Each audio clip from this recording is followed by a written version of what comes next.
Agora nós vamos falar sobre um outro assunto muito importante e muito comum também.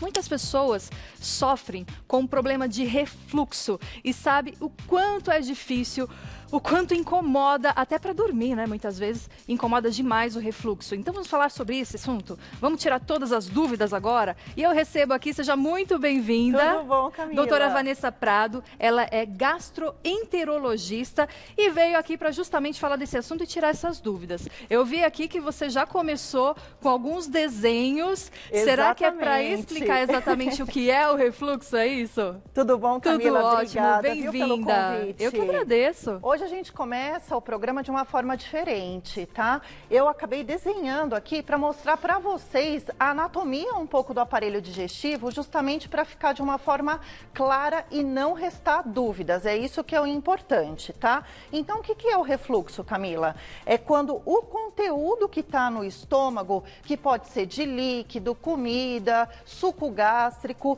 ele reflui para o esôfago, tá? Esse é um músculo super importante que a gente tem entre o tórax e o abdômen, justamente para fazer essa contenção dos alimentos no estômago. E aqui no finalzinho do esôfago, a gente tem um músculo importante que chama de esfíncter inferior. Por que eu estou falando isso? Porque isso é o fundamental para a gente poder começar a conversar. Então, essa regurgitação aqui a gente chama de refluxo. Outro problema muito importante que muitas pessoas, quando recebem a endoscopia, dão uma olhada e falam o que é a bendita hérnia de hiato. Hérnia de hiato é um problema que muita gente tem, que não bastante sabe, comum também. que é muito comum e que também é um dos principais fatores do refluxo. Então vamos falar um pouquinho aqui. O que acontece? Esse músculo que tem que ficar bem justaposto no esôfago, ele tem uma frouxidão. O que acontece? O estômago, esse bojudinho aqui do estômago, acaba entrando aqui nessa fraqueza, que é o que a maioria dos pacientes fala. É aquela bola que tem no estômago, aquela sensação de comer e não fluir o alimento de uma forma adequada, que sente o engasgo, a azia, a queimação. Então, isso daqui é o principal para a gente começar a nossa conversa de hoje. É muito comum também nos bebês, né? Por quê? Nos bebês, na verdade, é devido a uma má formação ainda, ou seja, o bebê está crescendo, está evoluindo. Então, existe uma facilidade de regurgitação. Isso não confirma que o bebê vai ter esse problema mais para frente. Não, ele vai crescendo, ele vai se adequando e as estruturas do aparelho digestivo vão se tomando forma para evitar o refluxo. Por isso que a mamãe, depois de amamentar, faz o que com o bebê? Põe ele para arrotar, que é para tirar os gases da região do estômago e evitar que reflua o leite. Olha, já deu para entender bastante aqui essa parte. Vou convidar para você ir Vamos até sentar. a nossa sala, continuar esse bate-papo, porque eu quero saber também, tem alguma relação, por exemplo, se um bebezinho tem bastante refluxo, quer dizer que na fase adulta ele vai ter esse problema também ou não tem nada a ver? Não tem nada a ver. Tá. Isso com a evolução, com o crescimento do bebê, isso acaba se esgotando esse problema, Certo. que é justamente isso.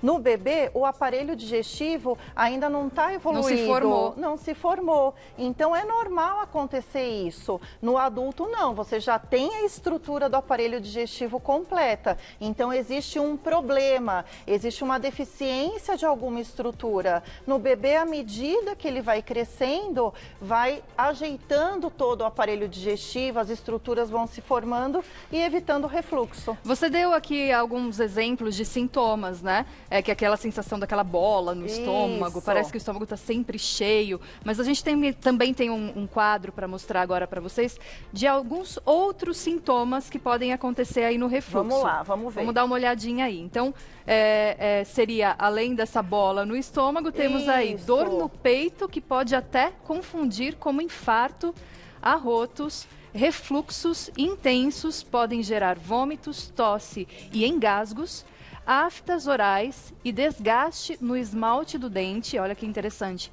pneumonias de repetição. Então, Cá, é super importante isso para a gente definir os sintomas do refluxo em duas situações. Os sintomas próprios do aparelho digestivo, que é a azia, a regurgitação, a queimação. É aquele paciente que fala, nossa, eu tô com um vulcãozinho o dia inteiro, tô conversando com o alimento o dia inteiro. Isso são os sintomas referentes ao aparelho digestivo. Mas tem muitos outros sintomas, como você acabou de falar, que às vezes as pessoas nem têm correlação. Então é a tosse, é aquele paciente que é asmático, que não sabe por que está pior da asma. É aquele paciente mais idoso que está tendo umas pneumonias de repetição e também não entende a causa. Vai no pneumologista, o pneumo fala, não tem causa pulmonar. Sim, por causa do refluxo. Você faz micro-regurgitações à noite que pode esse ácido do estômago ir para o pulmão, causando a pneumonia.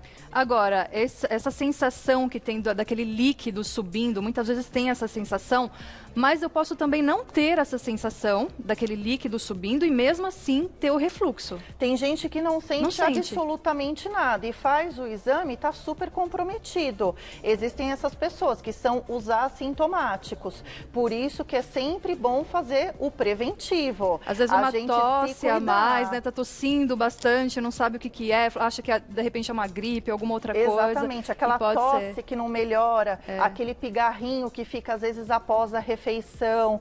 Muitas vezes as pessoas chegam no meu consultório falando assim, nossa, eu acordei à noite do nada sufocado. Tem que investigar o refluxo. Então, existem várias coisas a serem investigadas para fazer o diagnóstico certeiro. Ficar com a língua meio esbranquiçada pode ser uma característica também do refluxo? Pode ser, mas existem outras causas de língua esbranquiçada. Existe um tipo de problema do esôfago que chama de esofagite eosinofílica, esofagite por monilíase, que aí é um outro tema, né, que a gente pode discutir em outro momento, mas causa essa língua esbranquiçada também. E muitas pessoas relatam ao deitar, já ouvi dizer, né? Quando vai dormir, piora às vezes os sintomas. Piora. E até pode tampar o nariz, né? Ficar com dificuldade de respirar durante a noite, além da tosse. Que é justamente aquilo que eu expliquei no quadro, né? Existe um músculo no final do esôfago que ele deve fazer a contração, ou seja, ele deve deixar o alimento e o suco gástrico no estômago e impedir que isso reflua. Se existir uma frouxidão desse músculo, vai acabar causando refluxo.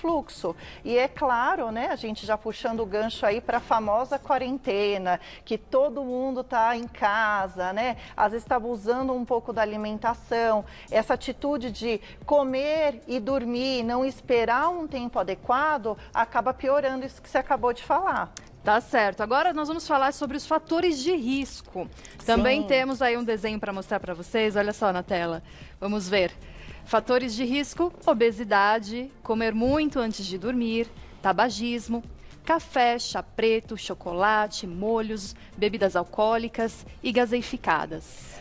Tudo isso, né, são os fatores que prejudicam, que aumentam, que fazem você ter o refluxo. Então, por que disso? Então, se você está um pouco acima do peso, está com o aumento do volume abdominal, que é a mesma explicação para as grávidas, né? No final da gestação, o que elas referem? Estou com muito refluxo, estou com azia, estou com queimação. Esse aumento do volume abdominal aumenta a pressão lá dentro do abdômen e isso faz com que o estômago regurgite. Então você vai ter uma facilidade maior de regurgitar, de ter o refluxo se você está com um pouco de aumento do volume, um sobrepeso, se você é gestante. E os outros fatores que incluem os nossos hábitos do dia a dia. A gente sabe que tem alimentos, que tem bebidas que prejudicam esse esfíncter, esse músculo do esôfago que vai se tornando mais frouxo.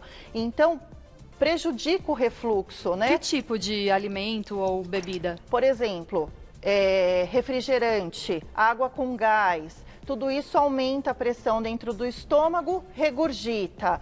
todos os alimentos à base de cafeína, então chamate, café, os refrigerantes à base de cafeína, tudo isso prejudica o refluxo. Se você comer um molho à noite, vai fermentar, o molho é mais ácido, vai prejudicar o refluxo também. Tá certo. Agora, é comum acontecer o refluxo em momentos esporádicos, quando eu como muito, exagero um pouquinho na comida, ou tipo de comida que eu não estou acostumado, mas com qual frequência eu tenho que me preocupar e falar, não, agora eu preciso procurar um especialista? Todo mundo tem um pouquinho de refluxo, né? Ou refere, isso daqui que eu comi não me fez bem, ou às vezes comi muito tarde, fui dormir, passei mal. Mas se você está tendo refluxo durante o dia todo, sem melhora, à noite está tendo esses engasgos, tem tosse. Dificuldade para dormir por conta disso. Dificuldade para dormir e fica com esse pigarro o tempo todo, às vezes até uma falta de ar, tem que procurar o especialista. Tá certo. E já tem perguntinha do público? Vamos lá. Que coisa boa. Vamos ver quem mandou. A Débora? Um beijo, Débora. Obrigada. O café piora o refluxo? Oi, Débora. Então, o café piora. O café, ele é um irritativo para o aparelho digestivo. Então, ele é um irritativo para o estômago. E o que acontece? Na hora que você toma muito café, ou mesmo só aquele cafezinho de manhã cedo ou depois do almoço, provoca, sim, uma regurgitação, um pouco de queimação. E ainda mais se você está tomando café muito quente, que isso é super importante. Não pode comer nem beber alimentos muito quentes.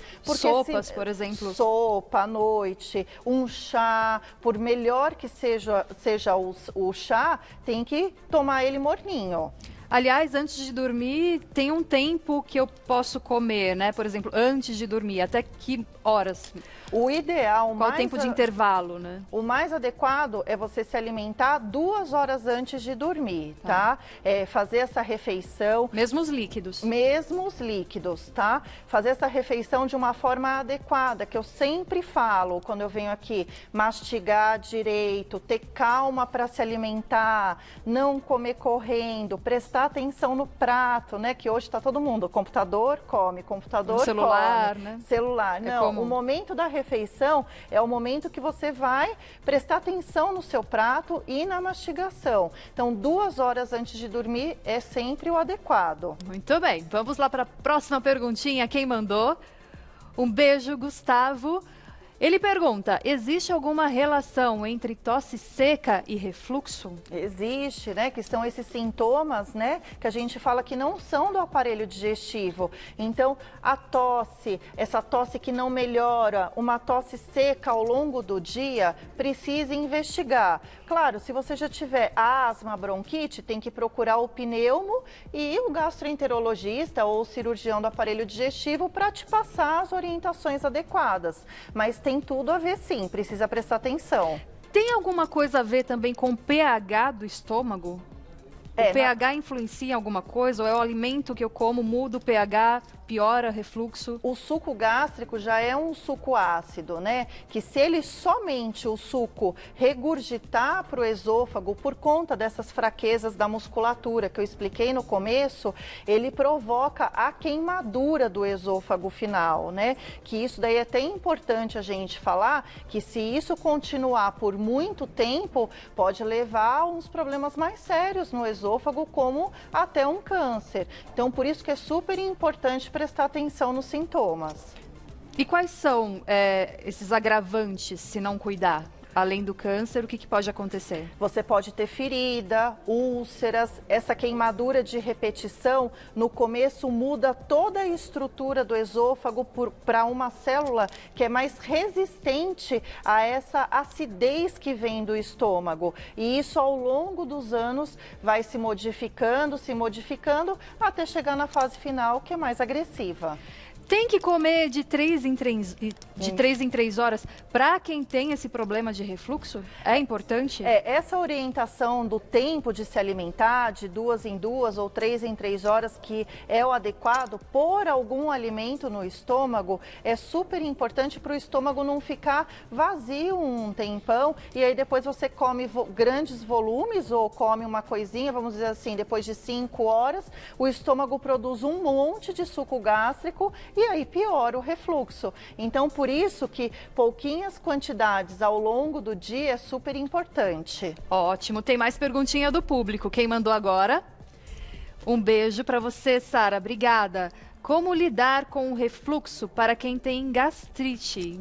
Sarinha, então vamos lá. A gastrite, ela também prejudica o refluxo. Por isso que eu falo, o tratamento tem que ser único. Quando você trata, a gente tem que tratar tudo de uma vez só. Tem que tratar a gastrite e a esofagite, que é o nome que a gente dá para quando o esôfago está inflamado. Então é um tratamento junto. Se eu não tratar o estômago, eu não vou conseguir ter um sucesso absoluto no tratamento do esôfago. Ótimo. Agora, tem exames específicos para identificar se realmente, por exemplo, a esfíncter está funcionando corretamente ou não? Se tem aquele afrouxamento? Isso, temos exames sim, né? A gente começa com um exame mais simples, mas que traz muita informação para a gente, né? Que é a endoscopia digestiva alta, que vai ver através de uma câmera que passa pela boca até o estômago, como é que está essa mucosa, como é que está o esôfago, como é que está o estômago. A partir disso, se o esôfago estiver muito queimado, né, por causa do refluxo, muito machucado, a gente parte para um segundo nível de exames, que aí é um exame super específico, que chama pH-metria.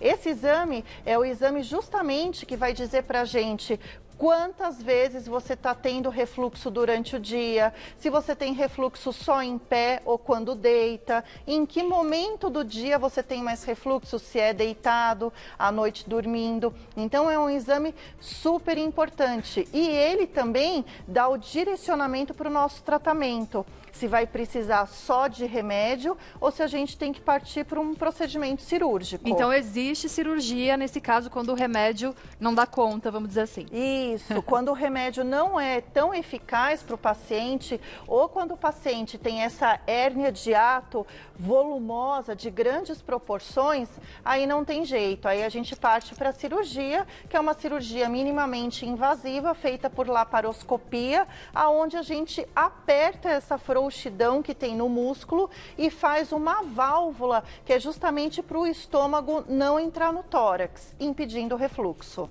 Vamos para mais uma perguntinha do público. Quem mandou agora? É o Frank. Obrigada, Frank, mais uma vez. Existe algum tipo de chá que pode auxiliar no refluxo? Bom, o chá que eu sempre falo aqui também, que eu falo para os meus pacientes, o chá de camomila não é o remédio, tá? Mas ajuda muito. Então, meia hora depois da janta ou do almoço, se você quer ajudar na digestão e evitar que fique com a queimação, o chá de camomila ajuda muito. Mas vejam bem, não é um tratamento. Não pensem que tomando chá vai curar o refluxo. Não, ele vai amenizar os sintomas até você procurar um médico. Desde que ele não seja muito quente. Exatamente, aprendeu. Vou pegar o gancho aqui da pergunta do Frank, que, por exemplo, eu já ouvi dizer suco de batata doce, tomar vinagre, tomar limão, tem várias receitinhas, até eu li comer amêndoa crua, enfim, na internet a gente vê muitas receitinhas dessas caseiras. Vale tentar ou não? É melhor não arriscar? É melhor não arriscar porque você pode ter outros problemas no estômago que não vão aceitar bem essas técnicas, entendeu? Por exemplo, o limão. O limão é uma fruta azeda. O azedo com o pH ácido do estômago meio que alcaliniza. Por isso que às vezes o pessoal fala, eu tomei um pouquinho de limão, deu uma melhoradinha. Mas e se você tiver uma úlcera gástrica? Então, às vezes, é melhor não tentar e sim procurar uma ajuda para melhor classificar tudo isso. E aqueles efervescentes, que é muito comum? Não gosto. Ai, me caiu mal, tô com refluxo, vai lá no efervescente. É a coisa do imediato, tá? É melhora de imediato, mas não resolve nada. Vamos supor, é a mesma coisa você tomar um copo de água com gás. Vai ajudar você a rotar, a melhorar a digestão, mas na verdade só piora o refluxo, porque você vai aumentar a pressão do estômago e vai regurgitar depois. Na verdade, é a frequência disso também. De repente, uma vez ou outra ali, pode ser que é ok, né? Ok, mas sabe o que é interessante? interessante a gente falar. E o leitinho gelado, que todo mundo é muito fala. comum também. Isso é receitinha da vovó, como se diz, né? Toma um leitinho. É um boicote, na verdade. É. Você toma aquele leitinho gelado que ameniza essa queimação no momento, mas aí o que acontece? O estômago depois vai processar o leite, vai digerir o leite, vai jogar mais suco gástrico para fazer essa digestão, vai fermentar e refluxo. Qual seria, então, a alimentação ideal? Tem alguns tipos de alimentos que ajudam para quem está nesse período? Até porque, quando tem aquela sensação daquela bola no estômago, muitas vezes você perde a fome e justamente não pode ficar muito tempo sem comer. Qual alimento que pode ajudar nesse momento? São sempre alimentos leves, né? Que não tenham pimenta, que não tenham condimentos. Então, tirar tudo que é condimentado. Pimenta, linguiça, especiarias salsicha, também? Especiarias também. Melhor evitar um pouquinho nesse período. O que eu falo o básico é o principal. O que é o básico? A cebola, o alho cortadinho, um pouquinho de manteiga, um pouquinho de azeite, não tem problema. Mas fazer comida muito temperada só vai prejudicar. Tá certo. Aquele molho, como que chama? Só tô me lembrando da marca agora, aquele escurinho que a gente come com comida japonesa, sabe? Sim! Como que chama? Não, então, mas essa é a marca. Tô falando com o Rogerinho que tá aqui do lado. Ele me chutou aqui. Mas o outro que você falou, então, tarê. Tem o tarê, tem o outro. Não pode. Esqueci o nome. Molho de soja. Lembrei. Soja, isso. Tudo esse é isso perigoso só também, prejudica. né? E ainda mais se você misturar com o carboidrato à noite, só piora, porque vai fermentar. Tá certo, então. Cuidar da alimentação, comer mais vezes durante o dia, em menos quantidade. E antes de dormir, 2 horas antes. 2 horas antes. Pode comer, toma sua aguinha, toma o seu líquido. Pouco líquido, chazinho de camomila e aí depois pode dormir. E nada quente, aquela sopinha quente, às vezes antes de dormir. É terrível. E claro, se persistir, com certeza procure o seu médico, procure o especialista, não deixa isso para depois. Você viu, desgaste no dente, são várias questões. E até, inclusive, vai deixando um possível câncer. Então, melhor evitar. Comer direitinho, se cuidar sempre. E eu quero te agradecer mais uma vez, foi muito bacana. Convite. Obrigada, o papo é tão bom que passa rápido, você viu? Passa muito rápido. Doutora Vanessa Prado é gastroenterologista. O Instagram você pode agora lá seguir. Ela sempre está lá fazendo vídeos, dando dicas. Tem alguma perguntinha, pode mandar. Você responde lá também. Tudo, Ai, que maravilha. Tudo. Muito bom. @doutora Vanessa Prado. O doutora é DRA, tá? Doutora Vanessa Prado lá no Instagram. Muito obrigada. Viu? Até a próxima. Até a próxima. Boa tarde. Boa tarde.